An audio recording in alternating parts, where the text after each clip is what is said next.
Last time on the MLB Guillotine, Aaron, what do you say? What should we do for the Diamondbacks and Marlins? They lost 3 in a row. They could have tried to better their chances. You heard her, D-backs fans. Get the heck out. Later. Not much to write home about on the eve of cut date number 2 in the National League, as it is pretty much a done deal. The Marlins will be eliminated.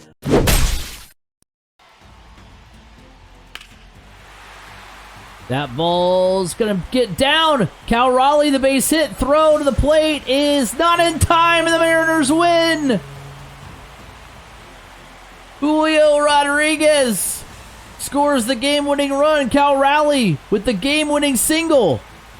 And the Mariners get the dub. The Marlins were already eliminated, and now you know why. Welcome to another episode of the MLB Guillotine, and I wanted to, before we get into the standings and who's in danger of being eliminated, I wanted to, as we now enter the month of May, I wanted to see some of these stat leaders, who is atop the leaderboard in a few statistical categories. So let's go ahead and take a look at that at this time. Nationals left fielder James Wood is your leader in the NL in batting average, hitting .414 after the month of April. Seiya Suzuki from my Cubs is your leader in hits with 46. Another Cub, Kyle Tucker, leads the NL in homers with 11. Tucker also leads in RBI with 28. Ronald Acuna, Britton Doyle, Bryce Terang, Xavier Edwards, and Shohei Ohtani all are atop the NL in steals with 11. Not surprisingly, Juan Soto, who walks a ton, leads the National League with 23. The Braves' Raisel Iglesias, the Mets' Edwin Diaz, and the Giants' Ryan Walker all lead the National League in saves with 12. Mitch Keller is your ERA leader at 0.90. We said the Pirates were in danger in the last episode, so if he's on the bump, they might be in good shape.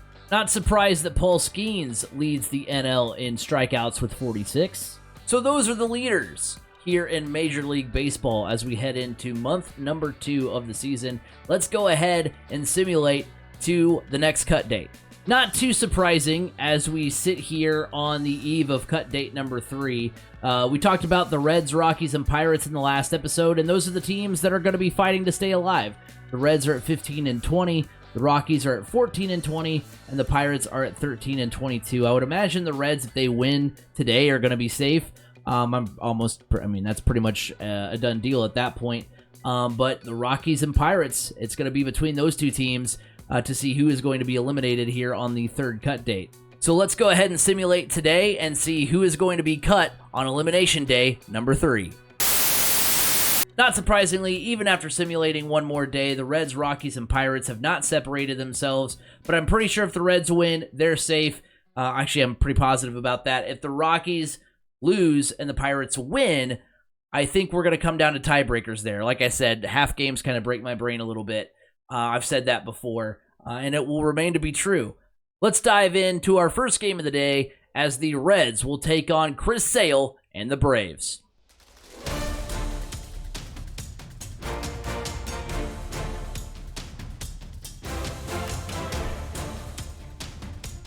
Bottom of the 8th inning.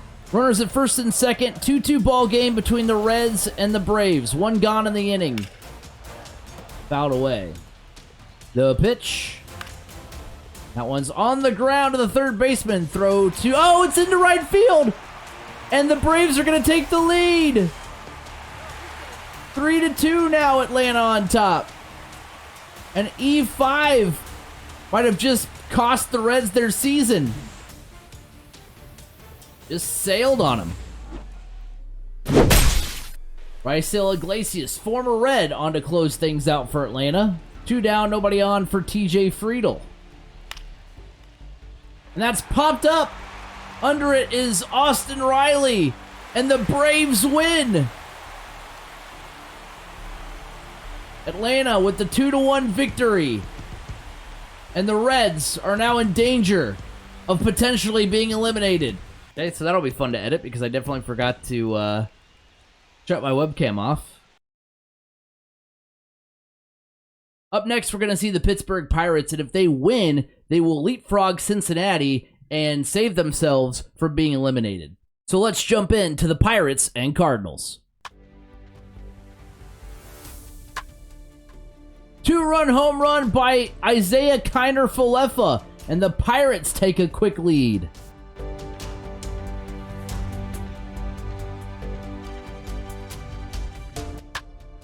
Solo shot by Horowitz, and it's now 3-0 Pirates.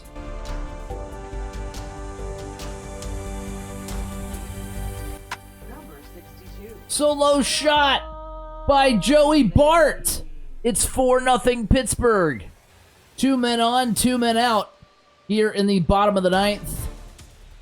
Cardinals down to their final out. The 2-2. Swung on and missed. Strike 3. The Pirates get the dub. Raise the Jolly Roger. The Pirates have saved themselves from the MLB Guillotine, at least for now. I said that half games break my brain. This is a prime example of it, as I thought the Pirates would leapfrog the Reds with that win. They do not. They stay tied with the Reds. So we now need to see what the Rockies do against the Tigers to see if we're going to have a 3-way tie with winning percentage at the bottom of the National League.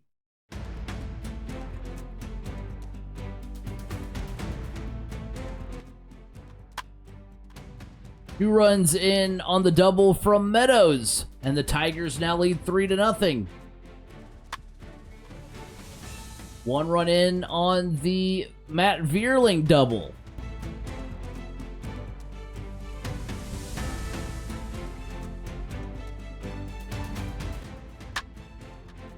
Three-run blast from Ibanez, and that blows this one wide open. The Tigers lead 7-0. Rockies down 10-3. Down to their final out, down to their final strike. Is it their final strike of the MLB Guillotine? Nope. Ezekiel Tovar is going to get hit by the pitch. Michael Toglia now in. The 1-1. That one is lifted into the air to right field. Under it is the Detroit right fielder. He'll make the catch, and the Tigers get the W. Too little too late for Detroit. They get the 10-3 win after being eliminated, but have they just eliminated the Rockies? And lo and behold, it is the Rockies that are eliminated here at cut number 3 of the MLB Guillotine, as that loss to the Tigers puts them at a .400 winning percentage on the season. A video that at the start I thought it might be the Reds that gets eliminated. It's actually going to be Colorado. They are done. Now looking at the complete standings, as we've now gone through the third elimination date on the calendar, you have the Phillies atop the National League East. They are at 25-10, 3 games ahead of the Nationals. You've got the Brewers leading by 2 games over the Cubs in the National League Central. The Brewers sit at 20-17. The Giants continue to roll in the National League West. They are at 23-14, a game and a half up on the Dodgers. Now, the Pirates and Reds are still at the bottom of the National League as we head towards the 4th cut date, but the Reds did win their 3-game series against Pittsburgh back in April. So if these two teams end up tied again, that's going to be the tiebreaker. The Reds would move on. I wanted to see what that situation would have been like if we were saddled with this at the end of video number 3 for the National League. So can the Pirates and Reds get on a hot streak and get themselves off the bubble? You're going to have to wait until next week. That concludes this episode of the MLB Guillotine. If you enjoyed it, make sure you leave it a like, subscribe to become one of the Burger Bros, subscribe for more MLB Guillotine content, and I'll see you guys on the next one. Peace out.